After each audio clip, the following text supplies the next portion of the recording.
Beginning in 1967, requesting agencies provided names of persons and organizations, some of whom were U.S. citizens, to the National Security Agency in an effort to obtain information which was available in foreign communications as a byproduct of our normal foreign intelligence mission. The purpose of the list varied, but all possessed a common thread in which the National Security Agency was requested to review information available through our usual intercept sources.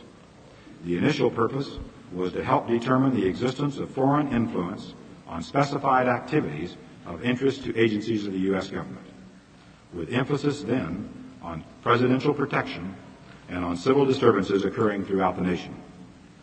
Later, because of other developments, such as widespread national concern over such criminal activity as drug trafficking and acts of terrorism, both domestic and international, the emphasis came to include these areas.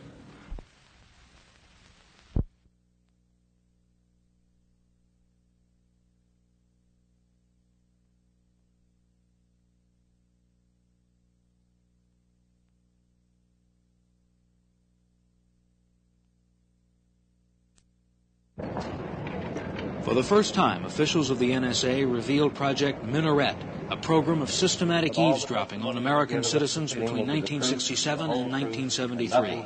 General Lew Allen told how communications were monitored to spot the messages of 1,600 Americans. General, I know you have NSA used a watch list of names supplied by the CIA, FBI, Defense Intelligence, the Army, the Secret Service, and the Bureau of Narcotics and Dangerous Drugs. Sorted and analyzed. Suppose we had a president one day who would say to you, you are instructed contributions made by the NSA to the defense of our country. Messages between Americans that are purely domestic. Is there anything in the present law of this committee or to the staff of this that would committee permit you to say, with great care, so as not we to cannot do go this, beyond Mr. President, and we our refuse to stated do it objectives? because it's illegal? Yes, sir. What provision is there in the law? My understanding of the interpretations that deal with the right to privacy from unreasonable search and seizure, Fourth Amendment. Well, all of those questions, those domestic intercepts, which cannot be conducted under the President's constitutional authority for foreign intelligence, then we are not authorized by law or constitutional authority.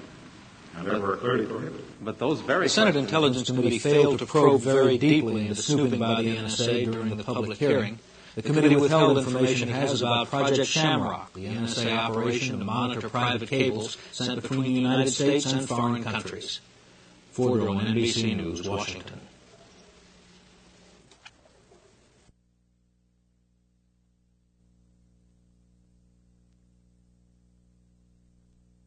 Description they would often give you, or how the information was used, was largely unknown to the NSA. Is that correct?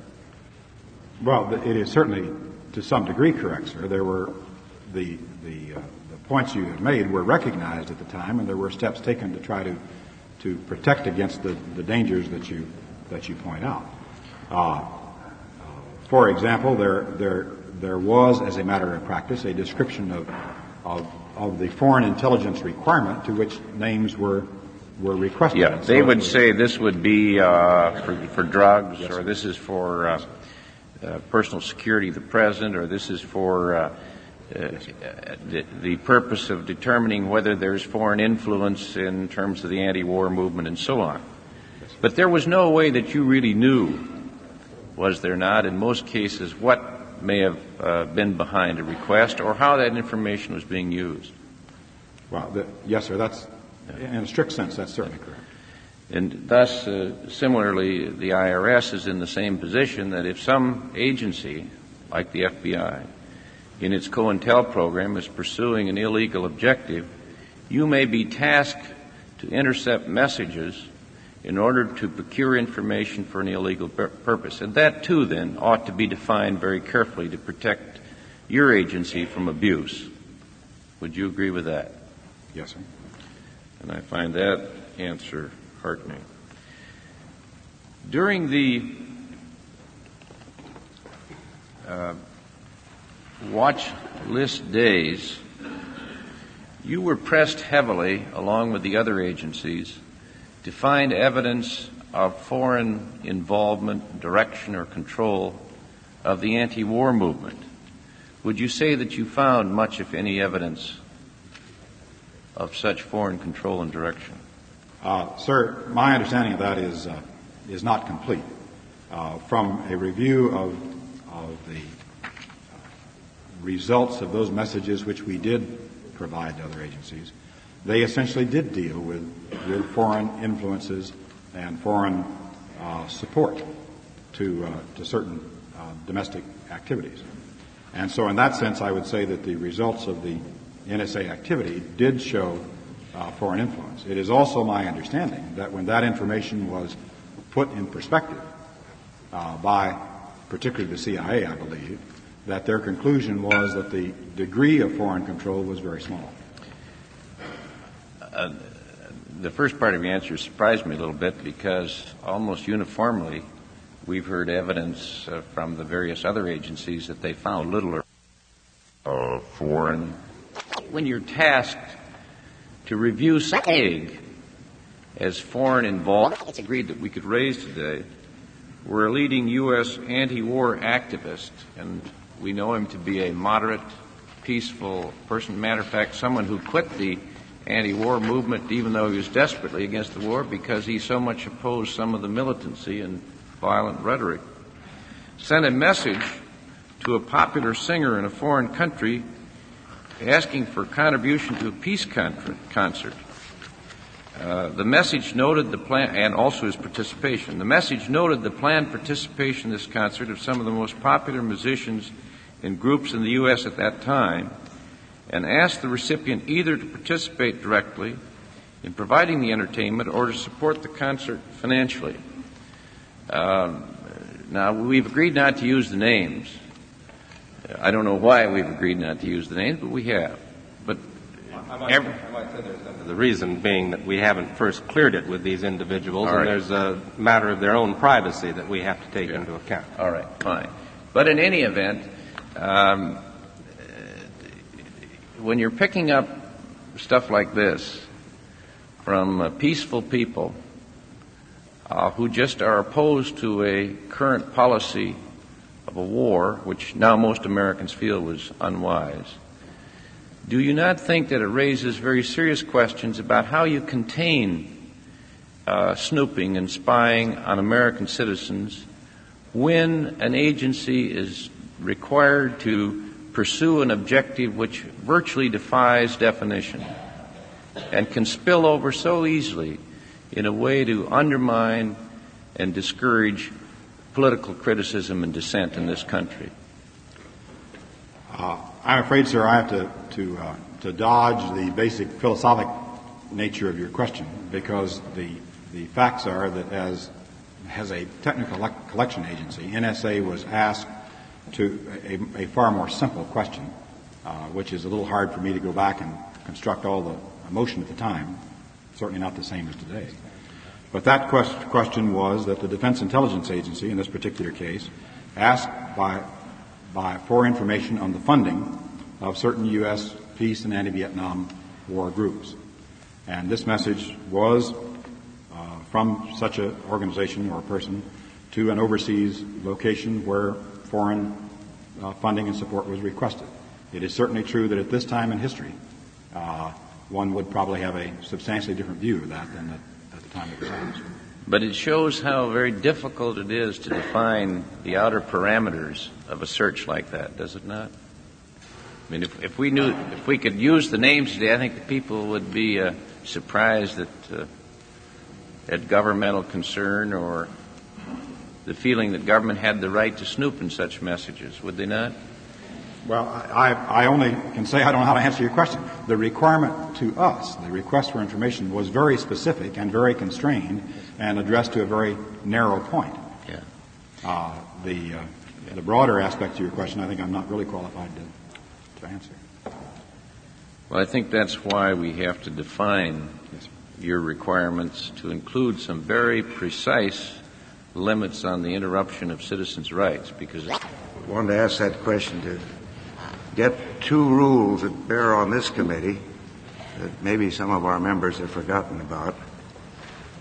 There's a Senate Rule 36, paragraph 5, that says, whenever by the request of the Senate or any committee thereof, any documents or papers shall be communicated to the Senate by the President or the head of any department relating to any matter pending in the Senate, the proceedings in regard to which are secret or confidential under the rules, said documents and papers shall be considered as confidential and shall not be disclosed without the leave of the Senate.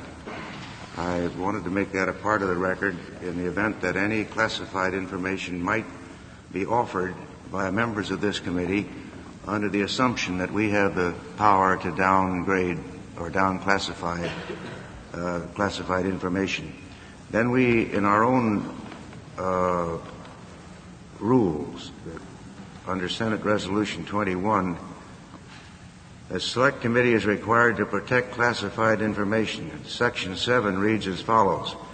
The Select Committee shall institute and carry out such rules and procedures as it may deem necessary to prevent 2. The disclosure outside the Select Committee of any information which would adversely affect the intelligence activities of the Central Intelligence Agency in foreign countries or the intelligence activities in foreign countries of any other department or agency of the federal government.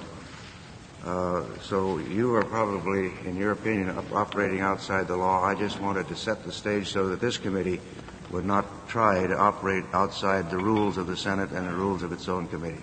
I have no questions.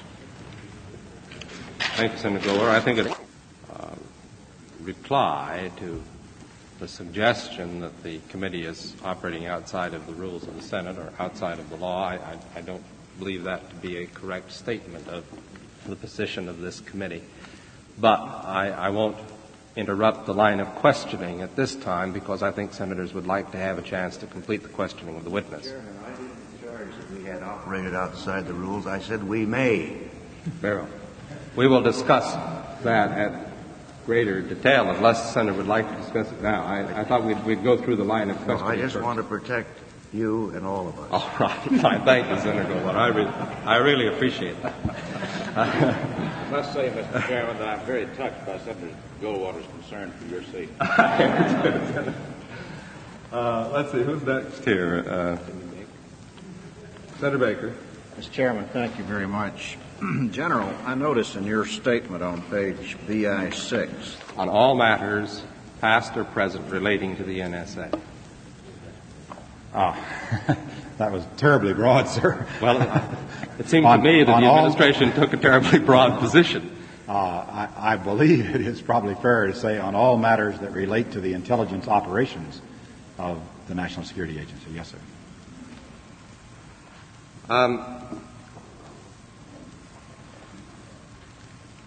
And it is also clear that although the administration opposed these hearings this morning on the watch list question, they did declassify the documents at the committee's insistence and did authorize you to appear as a witness this morning to respond to the committee's questions. That's correct. I've listened with great interest to your testimony, General, and to the answers, and it seems to me that the real area of concern for this committee has nothing to do with the fact that on occasion your operation, watch list operation, related to a perfectly good and important matter. I don't think anybody here would quarrel about the fact that information affecting the protection of the President is a very important matter. And if you have a capacity to help in that regard, I don't suppose any member of this committee would want to argue that that is irrelevant or unimportant. The same thing can be said about narcotics. We're all concerned about narcotics. So our inquiry here hasn't as its purpose criticizing given objectives that you sought to serve of the kind that you've described, but rather the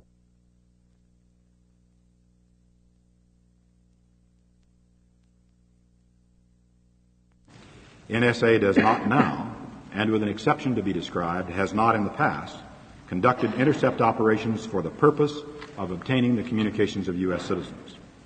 However, it necessarily occurs that some circuits, which are known to carry foreign communications necessary for foreign intelligence, will also carry personal communications between U.S. citizens, one of whom is at a foreign location. The interception of the communications, however it may be, the overriding interest of obtaining the maximum amount of foreign intelligence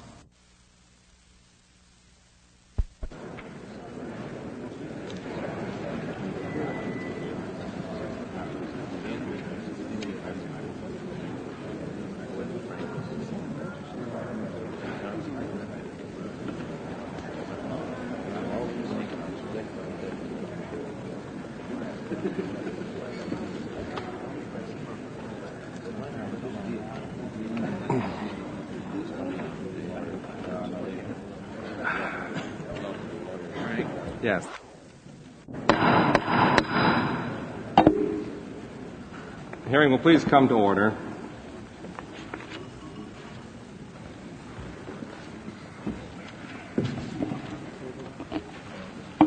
This morning, the committee begins public hearings on the National Security Agency, or as it is more commonly known, the NSA. Actually, the agency remains unknown to most Americans, either by its acronym or its full name.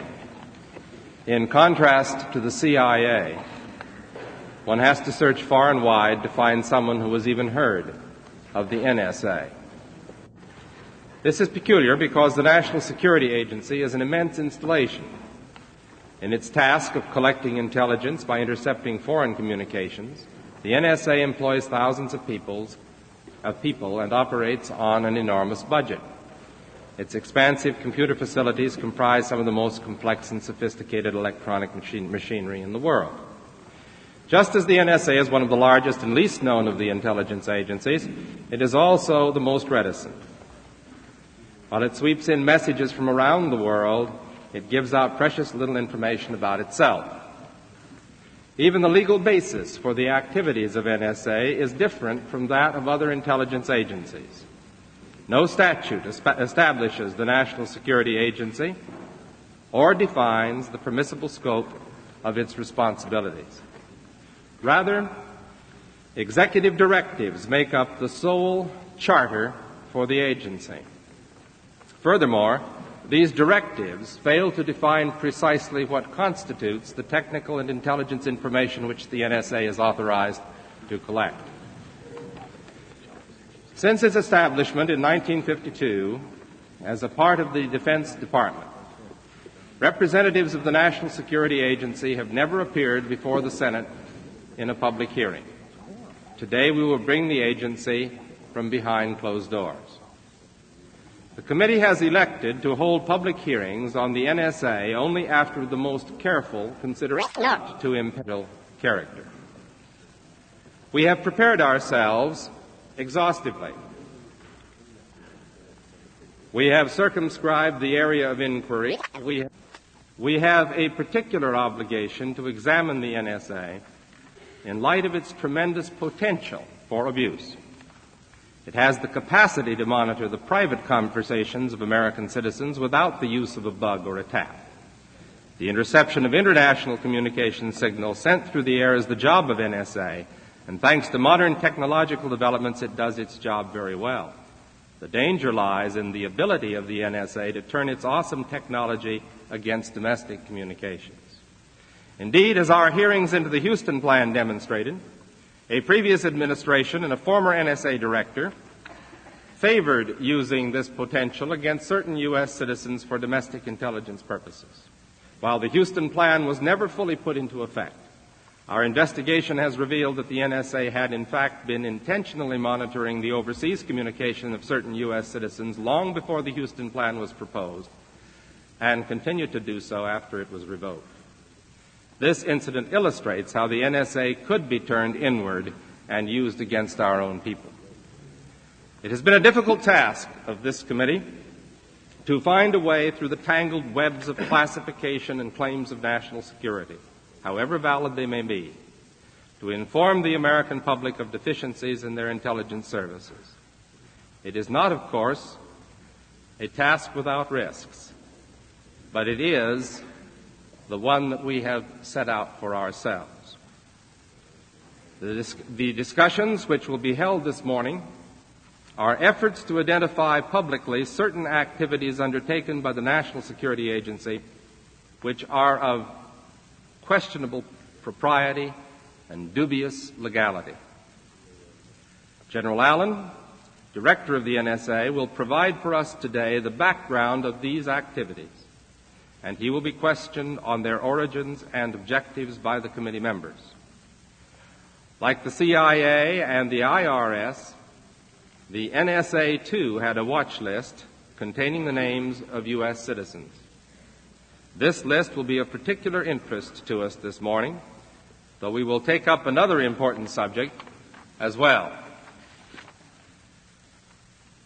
The dominant concern of this committee is the intrusion by the federal government into the inalienable rights guaranteed Americans by the Constitution.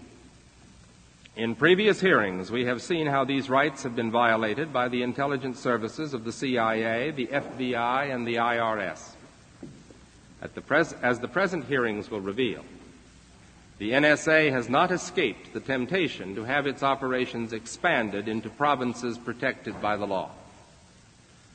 While the committee has found the work of the NSA on the whole to be of a high caliber and properly restrained, and has tremendous respect for the professional caliber of the people who work there, the topics we shall explore today do illustrate excesses and suggest areas where legislative action is desirable. That is why we are here. Do you have an interest? This complex and sophisticated electronic capability is the most fragile weapon in our arsenal.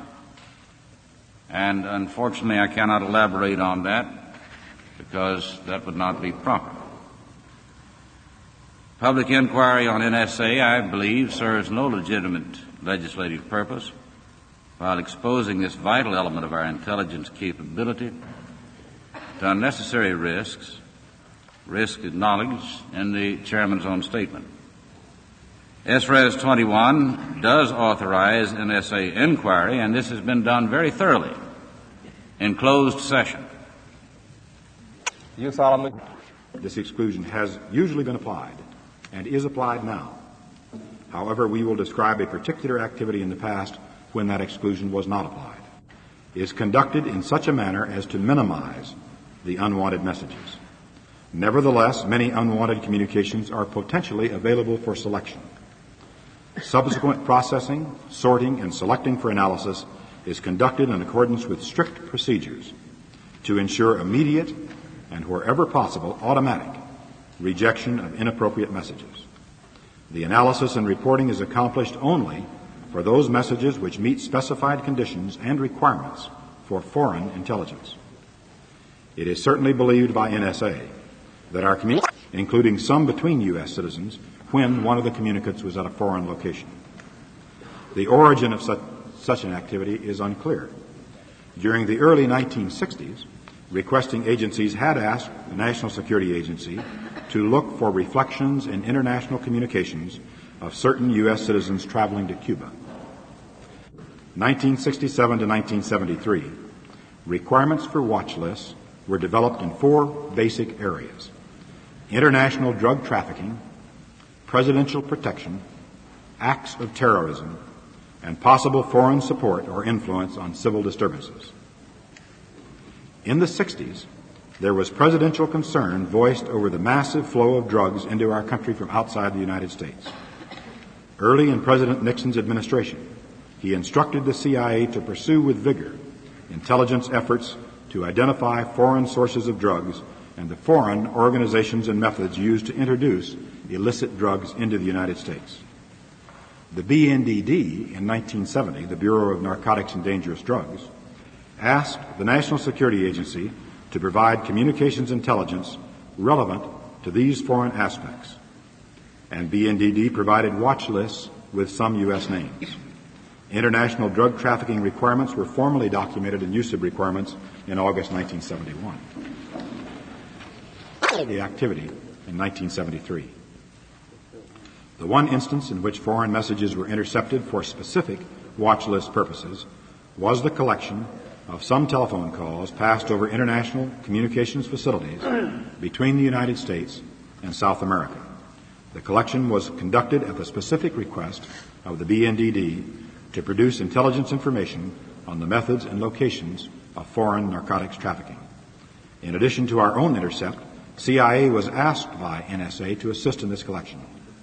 NSA provided to CIA names of individuals from the International Narcotics Trafficking Watch List, and this collection by CIA lasted for approximately 6 months, from late 1972 to early 1973, when CIA stopped because of concern that the activity exceeded CIA statutory restrictions.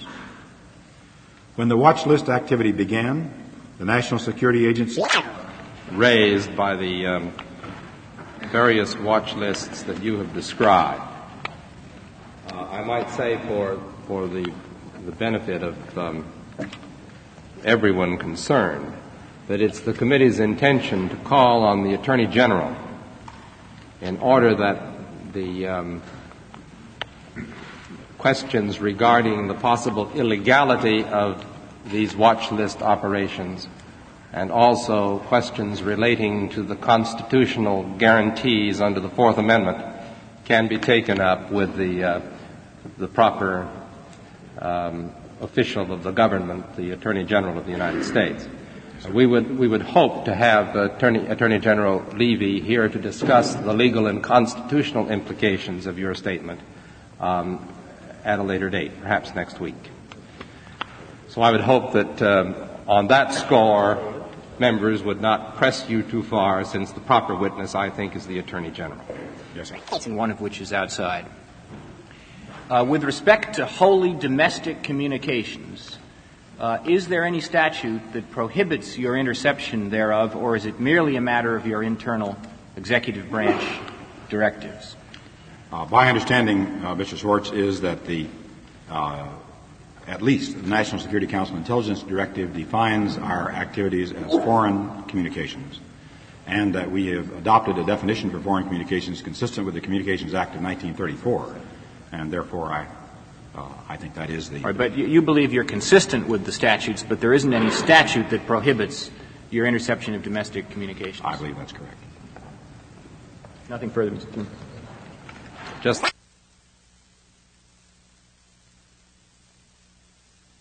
to the individuals, organizations involved in civil disturbances, anti-war movements, demonstrations, and things such as that. Is that yes, correct? Sir. Minaret was the term that began in 1969, and as we described, somewhat formalized the process by which these messages were handled, which had begun apparently about 1967. Now, in the initial communication on Minaret, is it true that one of the equally important aspects of Minaret was not to disclose that NSA was doing this? That appears in the documentation regarding it, yes, sir. And what was the reason for not disclosing to the other intelligence agencies? Because this information only went to other intelligence agencies. Well, what was the reason for not disclosing to the other intelligence agencies who were the consumers that NSA was not doing this? It's hard for me to really answer because I'm not exactly sure as to what was the feeling of people at the time. My understanding is that the concern was that the people at NSA felt it was terribly important that the activity be solely related to foreign intelligence, and that by delivering these kinds of messages to an agency which also had a law enforcement function, there was a danger that the material would end up being used for a purpose which would not be appropriate. Therefore, for that reason, there were a set of procedures adopted which made the material be handled in a distinctive and separate way, to where it went to only specified individuals, only hand carried, clearly marked for background use only, and also devoid of the kinds of designators which are placed on the kind of intelligence information which NSA produces for a broader range of users. Might there be some concern that this was a questionable legal area and that therefore dissemination of who was doing it and how they were doing it might have also been injurious to the agency? Well, it is possible. I think that, of course, the concern was that if the material was the basic concern, as I would imagine it was in people's minds at that time, was that if the material were used for some purpose associated with prosecutive or evidentiary basis, that the sources and methods which were used to obtain that intelligence would then be vulnerable to disclosure or demands by courts to see it. So there was a very great concern to ensure that this material was handled in such a way as to minimize the possibility that it would be used in that fashion. There is some question in our mind as to whether the actual watch list procedures that we described here were the reason for selecting out the message that made that revelation. So in an attempt to be completely fair, I would like to not say that was a result of the watch list activity. It did come from a message then Yes, that sir. you intercepted. Yes, sir. You gave us another example, as a value of this service, a notification to the FBI of a major foreign terrorist act that was planned in a large United States city in this country, which action was prevented because of the information you received. Yes, sir. Is this the sort of information that you were looking for and watching for? Yes, sir. Now, in all of that period of time, in all of those 6 years, then is it fair to say you had about 1,650 American names out of about 200 million Americans? Yes, sir. All right, so now, have you made all that information available? Now, there's another project that has been alluded to but has not been named here today. Have you also testified to the members of this committee or to the staff all the information relevant to that project? Yes, sir. Have you been willing at all times to disclose any and all information about the National Security Agency to the members of this committee in executive session? Yes, sir. And are you now ready and willing to disclose that or any other information?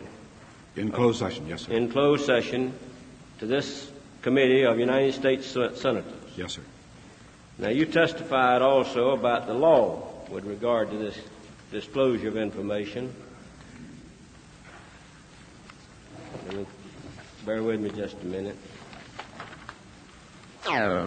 For the purposes of defending this country and informing it, it also scares me in terms of its possible abuse. And that's why I'm interested in knowing what limitations exist, in your opinion, upon its use that could be described as an abuse of the legal rights of American citizens. As I understand your testimony, you limit yourself to the interception of communications between either to or from a foreign terminal to one in the United States. You do not intercept messages to and from persons within the United States. That's correct. But I also understand that this is a matter of policy and not of law, that the basis for this limitation is a judgment on the part of our government, that ought to be as far as you go. There is not, in your judgment or in the judgment of the agency, a restriction that would limit you precisely to those policy guidelines that you now have. Well, I believe that's correct, sir, as far as a precise restriction is concerned. Yes. But there is no misunderstanding with regard to the executive directives that exist, that the restriction is to foreign intelligence purposes and to foreign communications. Another watch list, another wide sweep to determine whether some of the domestic dissent is really foreign-based, whether that pressure could be resisted on the basis of the law or or not? It's very hard for me, of course, to project into a future unknown situation, and there are certainly risks that seem to have occurred in the past. I can certainly assure you that at the present time, under any combinations of the present players, as I understand the rules and the players themselves, there is no possibility of that. I will. They would appear to be unlawful. 2, they have now been terminated and thus do not represent ongoing activities. 3, they can be discussed without revealing the NSA's sensitive techniques. And 4, legislation is needed to prevent their repetition. What has occurred yesterday could occur tomorrow if we leave it all to executive decision.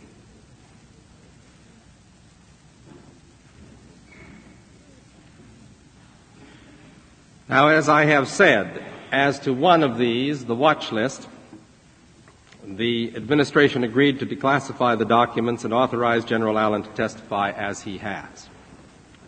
As to the other, the executive branch has consistently opposed public hearings or any other form of public disclosure.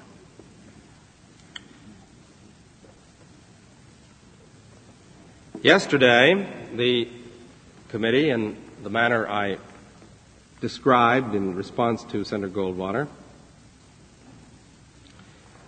agreed that we nevertheless would disclose facts concerning the second program to the American public. I believe that the public is entitled to an explanation of why that decision was made yesterday in face of the administration's strongly stated opposition. I do not suggest that the administration has acted in any way other than in good faith to exercise its responsibilities as it perceives them. However, Congress has a right and duty to exercise some judgment on its own. It must do so fairly, properly, and with due regard to the views of the executive, but it cannot simply abdicate to the executive. It may make both the government and private companies more careful to weigh the legality of programs that may be suggested in the future. So, in balancing the arguments for and against disclosure, which we have done most carefully, we have consulted extensively with the executive branch. Several times we have delayed our action to make certain that we had heard all of the executive branch's arguments. We have engaged in extensive interrogations of General Allen and Director Colby and the Secretary of Defense, Mr. Schlesinger, and finally from the Attorney General and representatives of the President. So we believe we have listened fully to the arguments that they wish to present.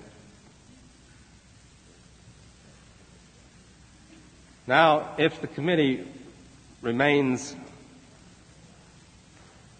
firm in its decision, the second matter is what form of disclosure would be most appropriate.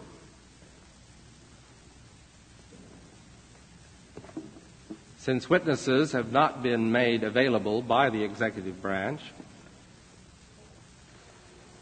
it seems to me that the most appropriate form of disclosure would be that of a statement issued on the authority of the committee itself, carefully drawn to present the key facts unemotionally and without fanfare. As to the accuracy of the statement, it would be carefully checked with the agency itself so that there would be no factual distortions in the presentation. The statement, I might emphasize, would be based on testimony received by the committee in executive session. It would not quote in whole or in part from the text of any classified document presented by the executive branch to the committee. Because the testimony given in executive session before this committee was classified by the committee itself pursuant to the committee's rules, the committee has every right to release such facts based upon such testimony. Indeed, it has the right to release the testimony itself, should it so decide. So the decision taken yesterday to release this information was based primarily on the belief that programs of such a dubious legality should be disclosed because absent real national security factors which are not present in this case, classification should not be used to hide or cover wrongdoing. From the meeting yesterday in which, without objection, it was decided that this matter would be spread on the public record today. Had I been there, I would have objected, and perhaps this debate could have ensued at that point. My justification for not being there is that I am the ranking minority member of the Banking Committee, which was at that moment considering the plight of New York City. And so I was buried in the bowels of the fiscal mismanagement of that great city. And I am sorry that I was not there. I really see no legislative basis for this public disclosure. I don't think that it's necessary from the standpoint of our legislative mandate. Now, it appears that Committee Rule 7.5 is the only point having any merit at all, and in my view it must fail. This rule provides for procedures ensuring the protection of classified materials. This rule does not authorize the unilateral release of classified information. A proper reading would be that the rule goes to disclosure of information, not declassification. A majority vote is necessary prior to committee release of any material of a classified nature. But it's spurious to state that a simple majority vote is enough to declassify. I would argue with them. But the case at hand has to do with unlawful conduct that relates to certain domestic companies in this country. And it's not a matter of such gravity that it would even impair the national security of the United States in ways that your examples suggest. That is the matter to be debated in executive session. Very well. We will debate it. And there's more executive to be session. said there. A good deal. But senators who wish to be heard, I want to recognize. First, Senator Morgan wants to be recognized.